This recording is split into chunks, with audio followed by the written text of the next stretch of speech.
Ready. Got I it. wonder if the Woo. recording will pick that up. The recording in progress Yeah. It thing. never does, I but don't I know. always It doesn't expect think it. it, but I always think it will. Um, well, hi. Hey, guys. Welcome back. It feels like it's been forever since we put out any new content, Yeah, it's been a but little we're bit. here. We're back. Yeah, thank you for It's, bearing with us while we took our, I don't know, kind of summer breaks. So, yeah, our little mental health break. yeah. So, And I went off to North Carolina. yep. And I went back home to California. So, Yep, it was nice. I yeah. quick podcast news update. I, Hannah Jane, got engaged. Yay! Congratulations Hey! So again. Nick and I are engaged now, so that's exciting. And it happened, like I said just a moment ago, while we were in North Carolina, which kind of brings me around to today's subject on what what is this even, Megan? What is this anymore? Oh, yeah, I think it's tin hat time. Tin hat time! Tin hat time! It's time for your tin hats because it's tin hat time! Yeah. Welcome everybody. Woo-hoo. I'm Welcome, excited welcome, for welcome! this week's episode because it's Yes, stuff we've talked about a, yes, a a lot. lot. Like, yeah, a lot. Like a lot. A lot. Because I get half of a beer in me and I'm like, everybody sit down! Yeah, you have to remind everybody where you're from, and usually an emphasis on your accent comes out. Yes, So but there's I have lots of not had emphasis. half of a beer today. Yeah, I've I had had a a little bit of whole sake beer. with dinner. But yeah, I'm Hannah Jane, and that over there is Megan DeLuca. Yeah. Hi everybody. Yeah. And today, I'm going to be telling you guys some fun ghost stories from the Appalachian Mountains of North Carolina, where I hail from. Yeah. Woohoo! So we're going to start off with, and I have, these are my notes for today. This is how well I know these subjects. These are my notes. Four words, basically. Four Yeah, little 4 little lines. bullet points. Yeah. And the main source for today is my childhood. Mm. And growing up and hearing all of these stories, word of mouth, from like, people sitting down and talking, going out to these different spots on school trips, that kind of a thing. But the first story I'm going to tell you today is the Ballad of Tom Dooley, Oh, I which love this was, story. I know you do. I It's a love it good so much. story. So I'm going to first tell you the romanticized version of it, shall we say. The version that was made popular by the Kingston Trio with their song, The Ballad of Tom Dooley, which I'll probably end up singing a little Oh, bit of it for you. oh, Because you know how that'll I do. that'll You be know how I do. I gotta sing all the treat. songs. Definitely a Yeah, treat. every kid in North Carolina in the 4th grade has to learn this song. And then they get paraded out in front of their parents, just shoved out onto a little stage. You go, hang down your head, Tom, slowly, hang down. Yes, and And you're as we and your know, music fourth teacher just graders really trying to get you to only sing sing and the do it. hits. Hang down your head, Tom. What's funny though is that it actually did go up to number 3 on the Billboard rock charts when Yeah, it came out yeah. And by the everybody Kingston Trio. west of the Mississippi knows it too. It's so popular. Fuck you. They're actually you're an asshole. I've never heard the story though, outside of you telling me. I've never heard the name, nothing. Never heard of Tom Dooley. Okay, so all right, y'all sit back. I'd like for you to pick up a glass of sweet tea if you have it nearby. If you need to hit pause and then go get one and come back, I understand. But I'm going to tell you one of the oldest stories, first stories that I've ever heard about my hometown, and something that I've been obsessed with since the wee days of childhood. I was a nerdy little kid and the only one excited to go to Fort Defiance in the 4th grade field trip. Just like, are we going to see Laura Foster's grave? Are we going that way? Should we go? Should we go? Blah. So we're out in the Yadkin River Valley of North Carolina. Um, it's all going to be off 321 as you're heading out of Lenore and heading up towards Blowing Rock. You make a right there at Cheeks Crossroads, and you head on out like you're heading to Fort Defiance out that way. So like Beautiful. western North Carolina. Yes. Yeah. Okay. Yes. Yes. Okay. Beautiful country out there in the Yadkin River Valley. Lots of soft green rolling hills, and in springtime, which is when our story takes place in early spring of 1865. It's at the end of the Civil War. So it would have been all green and just coming into blossom, and the red clay would have been shown in a lot of places, from the road and all that kind of stuff, and it's probably pretty misty and gray. And so the story goes that there was a young fella, a handsome young man by the name of Tom Dooley, or Dula is how it's spelled, Dula, but it's pronounced Dooley. Did his mom assist in births? No, he was not a doula. It's Dula. Doula. Stop it. A doula. You're a nerd.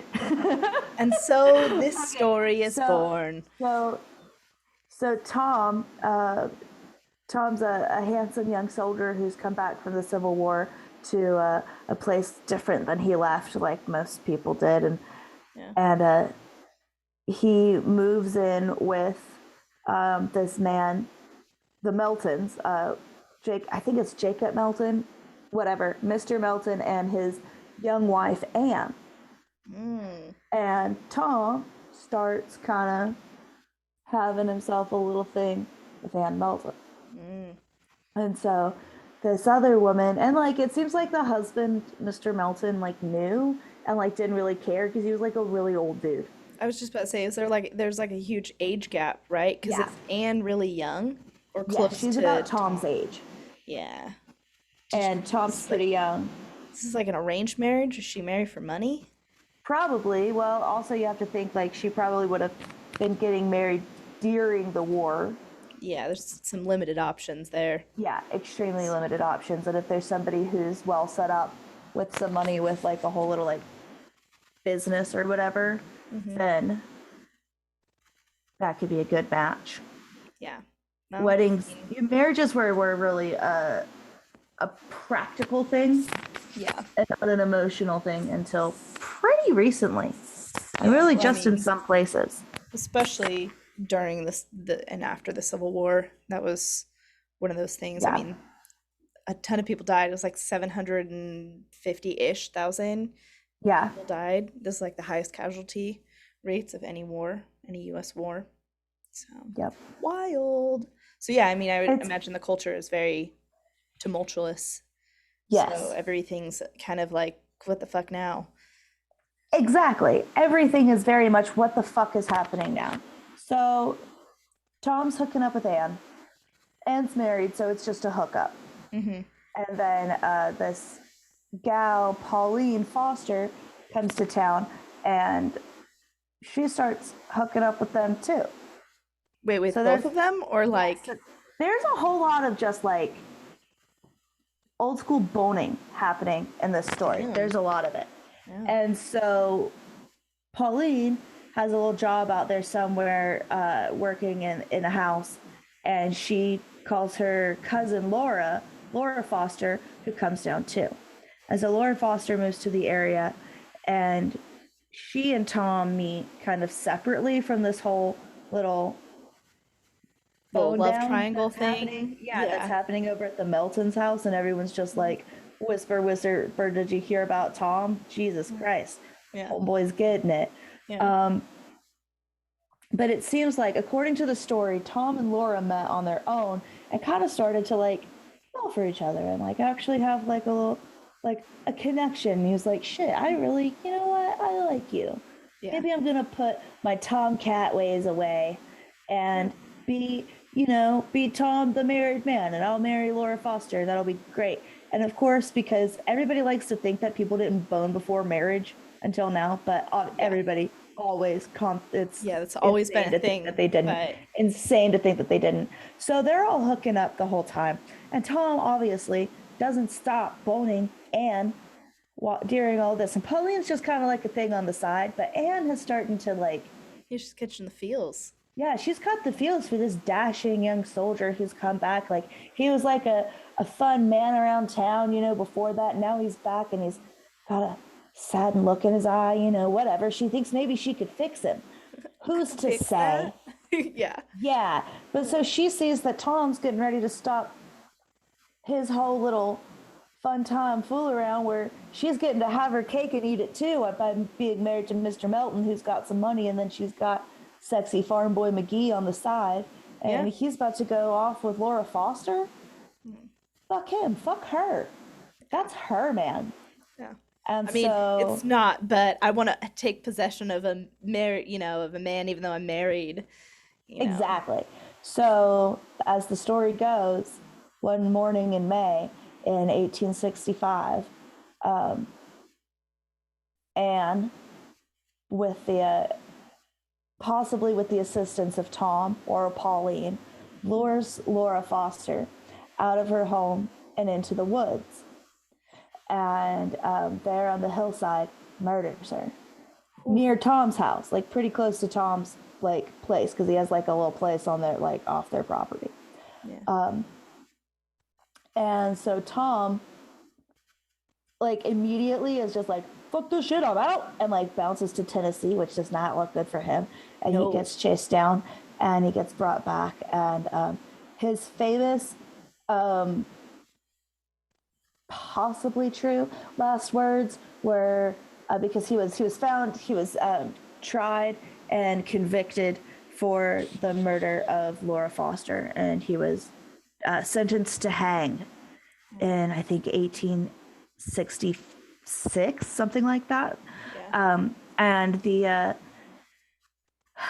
was he was the then governor of North Carolina, Governor Zebulon Vance, came out to like speak on his behalf or like to be his lawyer.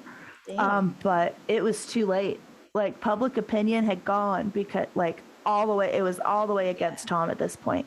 Laura Foster was just seen as this beautiful but frail girl who, needed somebody to take care of her, blah, blah, blah. She really, like all victims, lost her voice in this because it doesn't seem like she was actually probably that frail of a woman if she survived the Civil War and was able to like get shit done, It's, But so yeah, Tom's possible last words were, I didn't harm a hair on the girl's head, but I killed her nonetheless.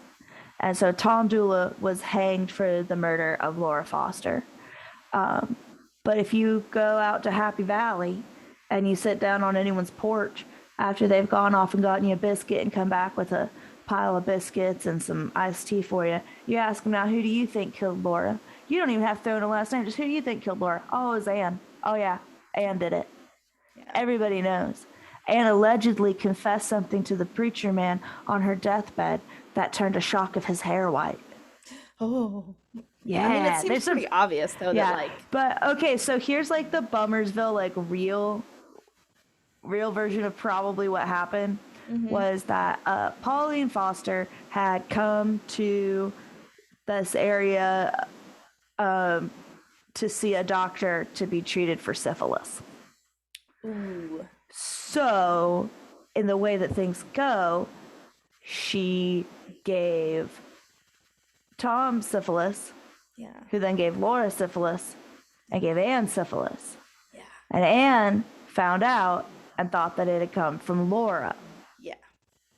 So, in a fucking, you just gave me syphilis, because there's no penicillin. Like, syphilis was like a forever thing, and you were going to go crazy, and your brain was going to rot out all weird. Oh, yeah, it's like really, I mean... Syphilis was not great. Just wear condoms, kids, or disclose things to people. Whatever. That's not the point. The point is that they all had syphilis, and Anne probably... Allegedly, whatever. They're all dead. We can speculate all we want to. Allegedly, yeah. Yeah. That Anne found out about the syphilis, thought that it came from Laura, not Pauline, and just killed the fuck out of Laura.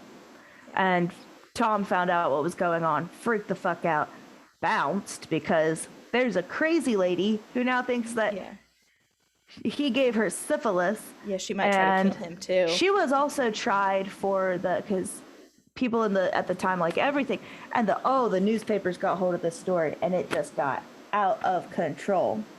Yeah. so it was a huge scandal. It like the papers needed something to report on that wasn't, you know, the Everyone's war. dying. Everyone's dying. Everyone's dead now. Yeah. Would you like to try to farm? Yeah.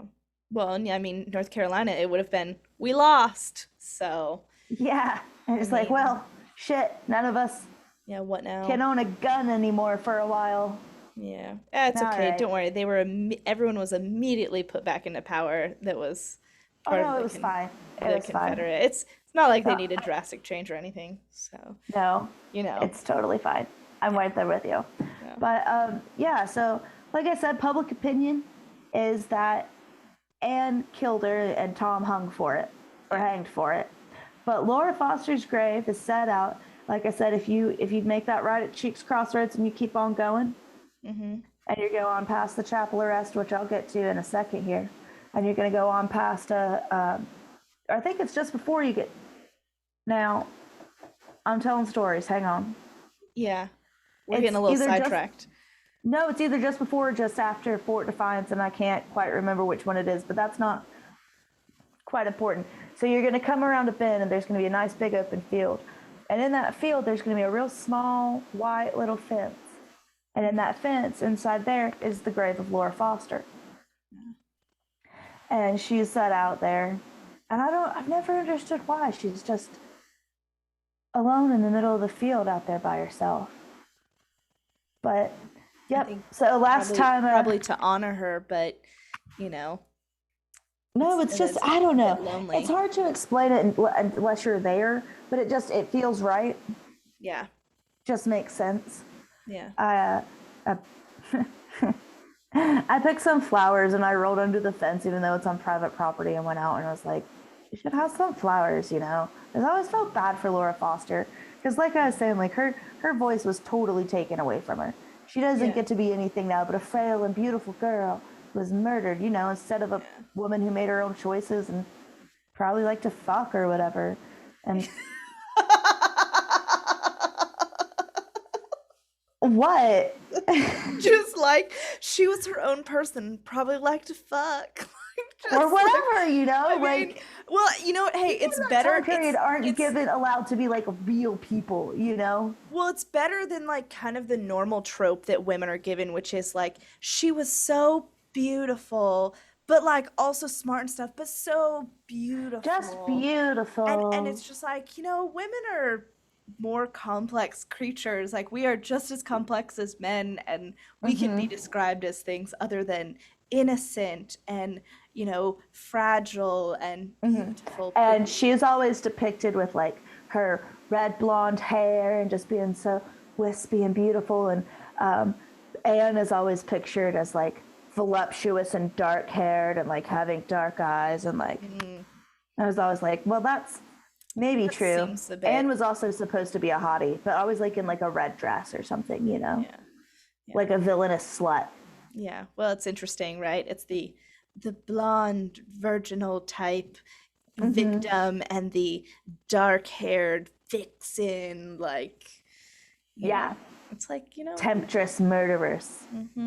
Yeah. Yep. Her dark complexion made her that way, her dark coloring. Oh yeah. Whatever type of like undertones is just, I mean, it's really right there. It's right there. It's really done. So, But yeah, so we went out and visited Laura and sat with her a minute. Got some nice pictures, which I'll post up onto our Instagram.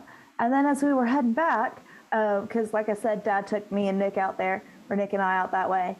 And I said, well, Daddy, what if we stopped up at the chapel arrest? I haven't actually been in, and the folks at Fort Defiance said that it was open today. I'd love to stop by and take a little look.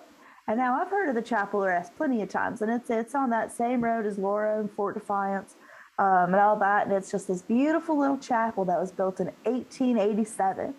And it's not an operational church anymore, but they use it for like little weddings and little, bluegrass music festivals, that kind of thing. There's a really pretty, very old graveyard set out just behind it. That there's a nice little fence, I'm just imagining like a very scenic, southern. And it's covered in trees. Green. Absolutely, and there's a lot of ivy everywhere.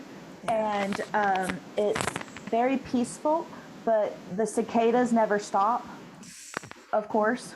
Yeah. And when you walk up the steps of the church are worn and wooden and very old, and my cord is making me insane. Stand by. So it's like I said, it's all worn and wooden and old, and there's just a big brass doorknob, and you pull it open, and you walk inside this church, and it's this lovely little church, this very small little chapel. That hang on one second. There we go. That's better. And there's about 8 rows of pews in there, and then like a nice little stained glass thing at the front. Yeah, it's just a little old church, cute little old church. Yeah. And there's a story about that church, though, because you see that church has a little bit more to it than what meets the eye. They say that there's a ghost there, the ghost of the old preacher man. So, the old preacher man in the 1920s or so. Now, I've heard a couple different versions of this story, but this is the one that I've heard the most often, so it's the one I'll tell today. That the preacher man had found out that his wife was having an affair, and it just broke his heart. And on a Saturday night in the springtime, which is always very rainy in the South, in the springtime, he went into the chapel, and he decided to hang himself. And he slit his wrists as well to make sure that the job was all the way done. And the next morning, that Sunday morning, it was raining, like I said, and the congregation shows up outside, and they're all ready to go in. They're all dripping wet. And the door's locked, and no one's answering it, and the preacher man isn't there to welcome his congregation, his flock into the church. And so they finally get the door open, and they find the preacher man hanging there with his wrists cut. And they get it down as quick as they can, and a few of the church women start to try to clean up the stain. And they get it all cleaned up, but then the next day, the stains come back. Yeah. So they get it all cleaned up again and again and again. And over again, the stain just keeps coming back, keeps coming back, and keeps coming back. The floor has been sanded down. It's right by that front pew, and it's been sanded down. Like there's a divot in there. Damn. And I got a good picture of it. Hey, Nick! We're going to have a special guest star for a second.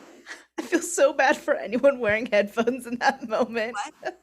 I feel bad for anyone wearing headphones in that moment. Oh, because I just shouted, "Hey, Nick." Yeah. All of a sudden. Okay. So when Nick and I went to the Chapel of Rest, like I said, we, man, there is suddenly some real feedback happening. Give me a second. Okay, well, we're just gonna have to go through it. Nick, come here. Join the pod for a moment, everyone. Hi. This is Nick. Hi, Nick. My betrothed. So we're in the Chapel of Rest. We're down at the front pews, staring at that blood stain that will never be sanded up and will never go away again. And I'm telling Nick the story that I just told you folks now. And then Nick and I look at each other, and it was a bright, sunny day outside the whole day. It's been beautiful and sun shining. And then all of a sudden... Yeah, all of a sudden it sounded like it was raining inside the building. Yeah. Like very, very clearly, like a rainstorm. On a tin roof. Like water dripping outside in puddles. Like it was just very, very clearly something like it was raining. While you could see like sunshine. Yeah, I immediately looked at it. I was like, it was just a sunny day. Like, how is it raining all of a sudden? It wasn't. It sounded like it was. But it wasn't raining. That's so weird. Like the day he was found, right? Or the day that he died. Yep. Yeah. Yep. Yeah. Yeah, so that was super spooky. And then we both looked at each other like this, and every hair on my body stood up. And then my dumbass had to ring the bell before we left. Ring the bell before we heard Oh, yeah, I rang the bell like as soon as we walked in. Oh, that's interesting though, because like maybe you summoned the ghost. Maybe. And so there's also a second part to this. I'm going to keep Nick around because he has another part, because he had 2 things that happened to him that day. Oh.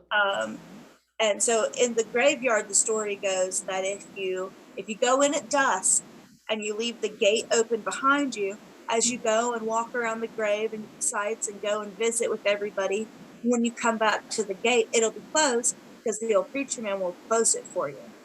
Oh. So we did that. We left it open. I said, I'm going to leave it open. I'm going to leave it open. I'm just going to see. I mean, it was midday. Yeah. So we weren't very hopeful. We weren't super hopeful. It wasn't dusk. We didn't think it was going to happen. So I go around and we're looking at things like, oh, wow, 17, wow, oh, neat. Oh, this is so beautiful. We both like old stuff.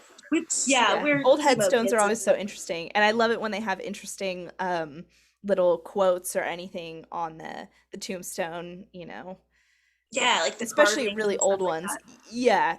Or like, really unusual pictures or something on it. Yeah, totally. So we get back up to the gate and it was still open.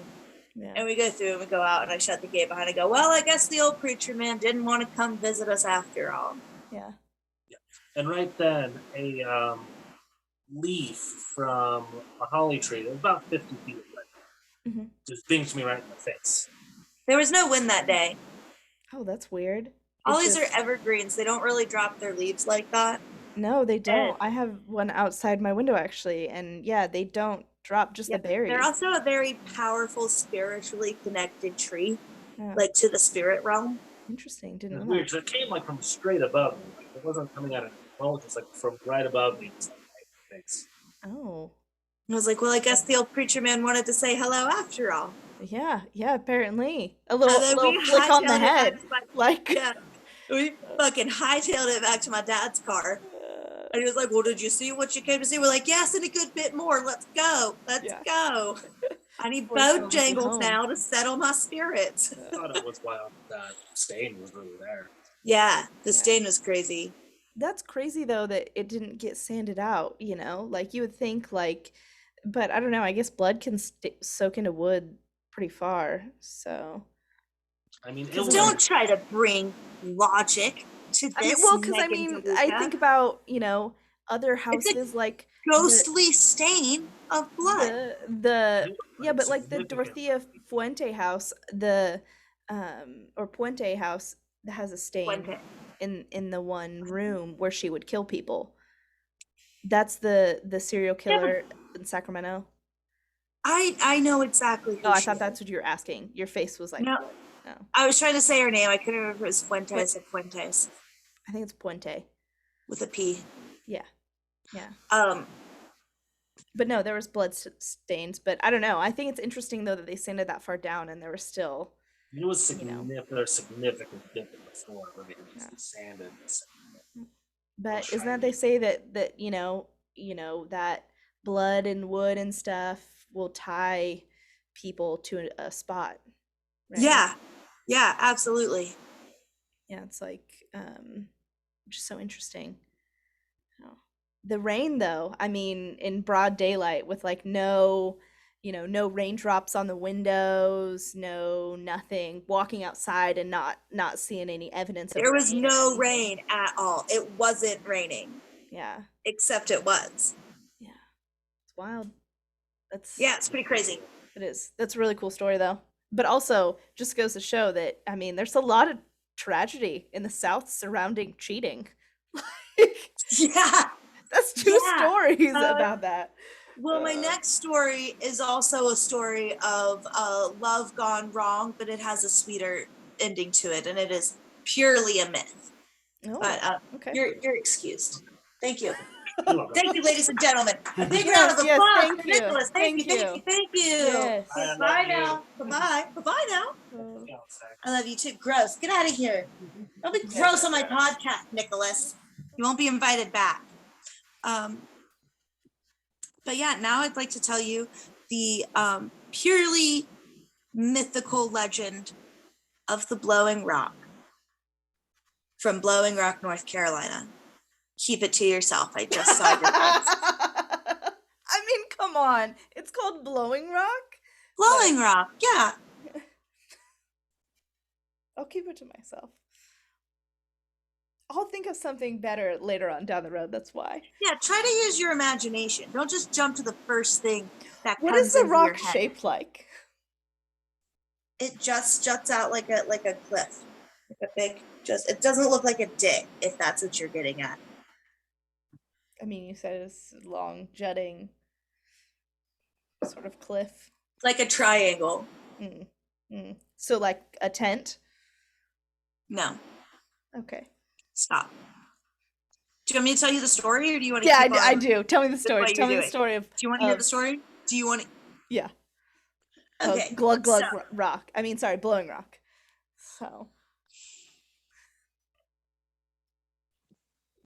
Okay, so the legend of Blowing Rock goes that way long time ago, before the white settlers were even there, that there was that there were two factions of Native Americans who lived in the area who were getting ready to go to war. Like, the tensions have been rising between this two group, and they were, raids and skirmishes and raids, and it was building to a tension where they were going to go to battle.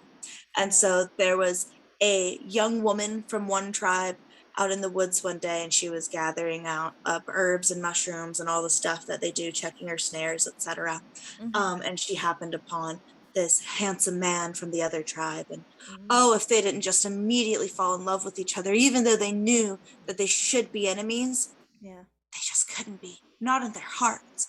So the young man and woman fall in love, even though they know that the war draws closer every day, and the young man is scared that he's going to have to be pulled into battle, and the young woman is scared that, like, if battle comes, that he'll be killed, or that he'll have to kill somebody that she cares about, blah blah blah, all that stuff. So they go up, and they're meeting in secret all the time, because they're not allowed to proclaim their love to each other. And so one night, just before dawn, they meet up on this ridge, this precipice that comes out, this great rock that's out there, and they sit and they watch the sunrise together. And as the sun rises, it's a blood red sunrise, and the man realizes that that's the sign.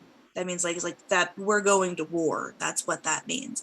And he doesn't want to have to choose between the love he has for his woman and the love he has for his people. And so he decides to take the third route out and jumps off of the rock.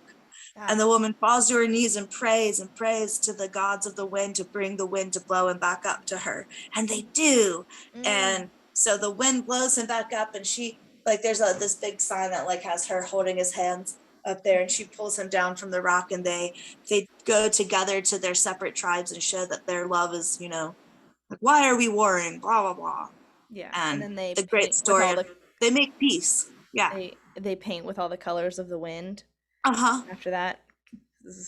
For sure.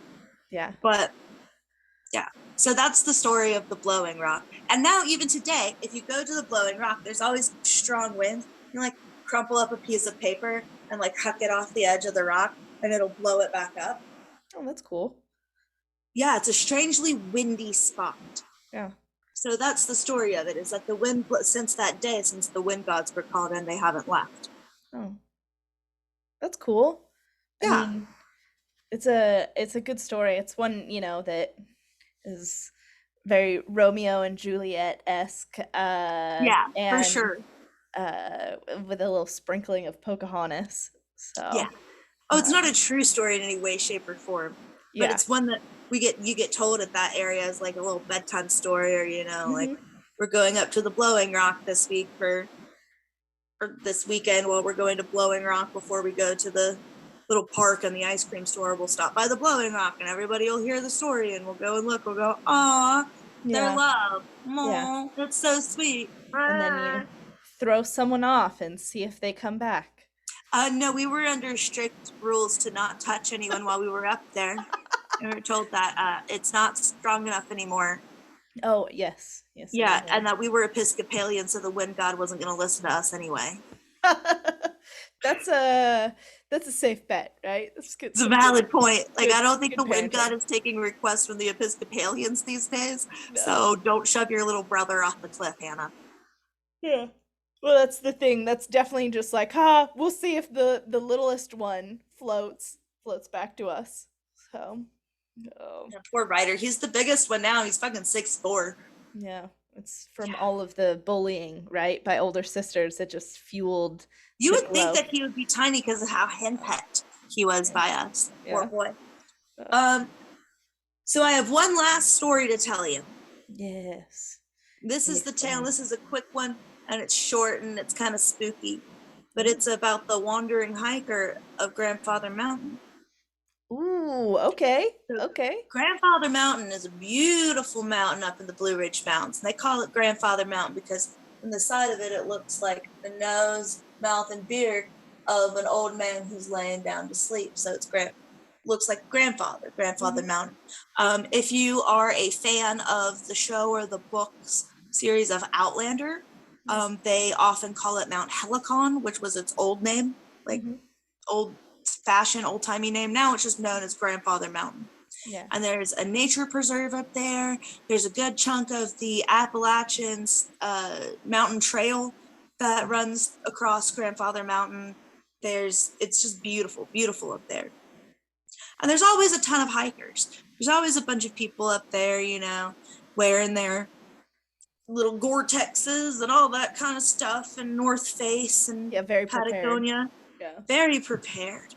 And they're up there and they're wandering around in the woods, but they've said that there's times when you start to wander down the mountain, because the time for the day hikers to head on back in is about before it starts to get to dusk. As you head down, sometimes you'll see somebody walking nice and slow on the side of the trail, but they're going to look a little different because he's not going to be wearing that fancy North Face or anything like that. It's going to be an old tweed jacket with patches on the elbows.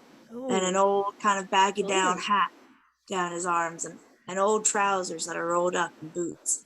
Maybe he's got a stick with him. And you might walk by him and say, well, hello there. How are you?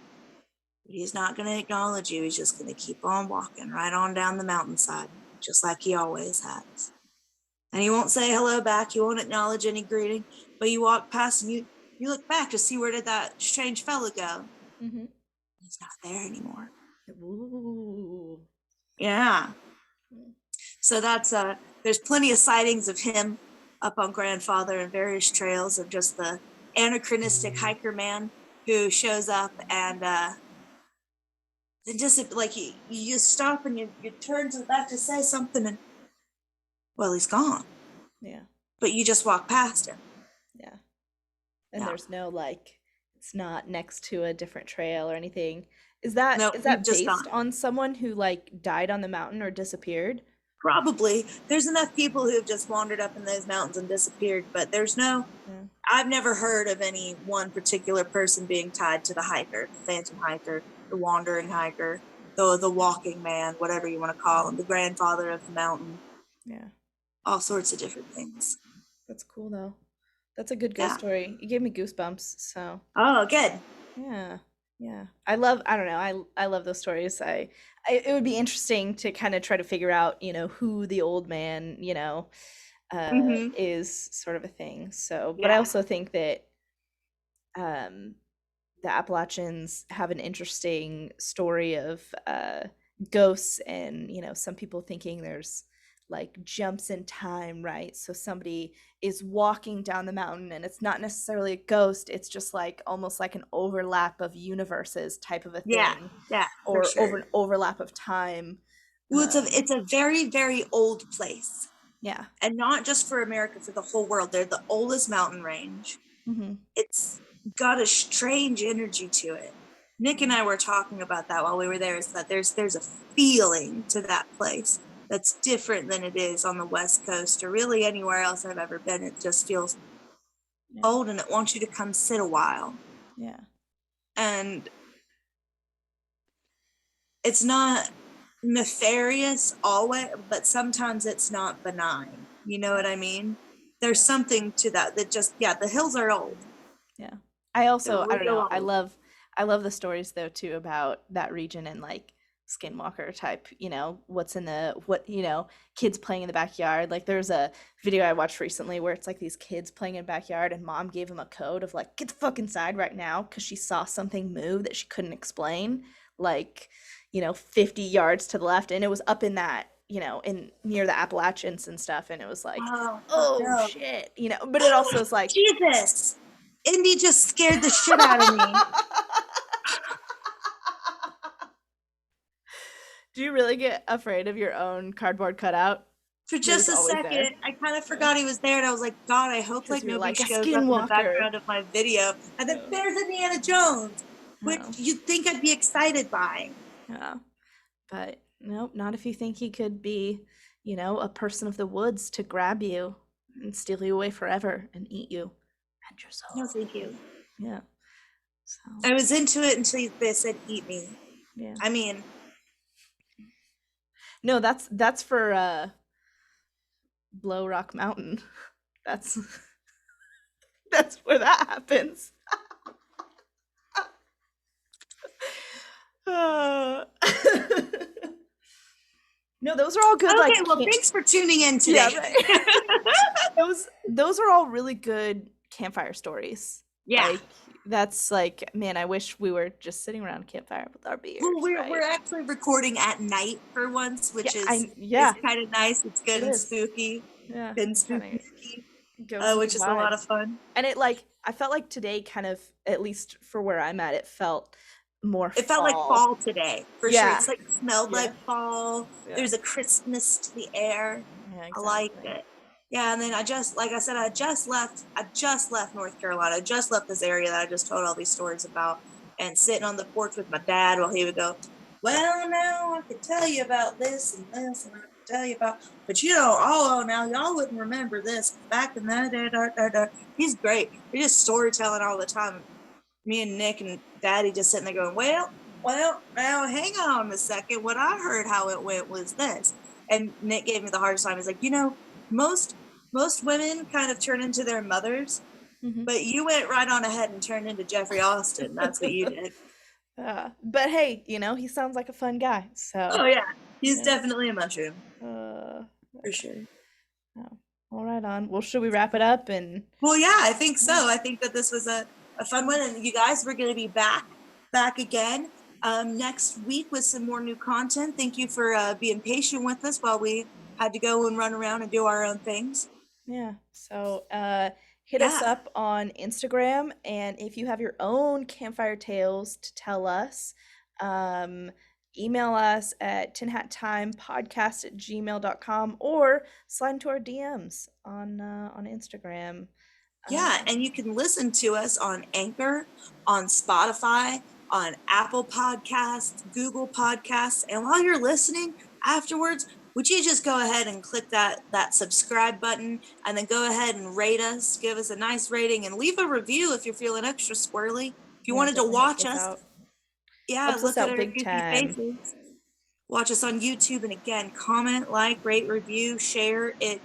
Yeah, get us all over there. Thanks, guys. We'll see you next time. All right. Yeah. Thanks, guys. Bye. Bye.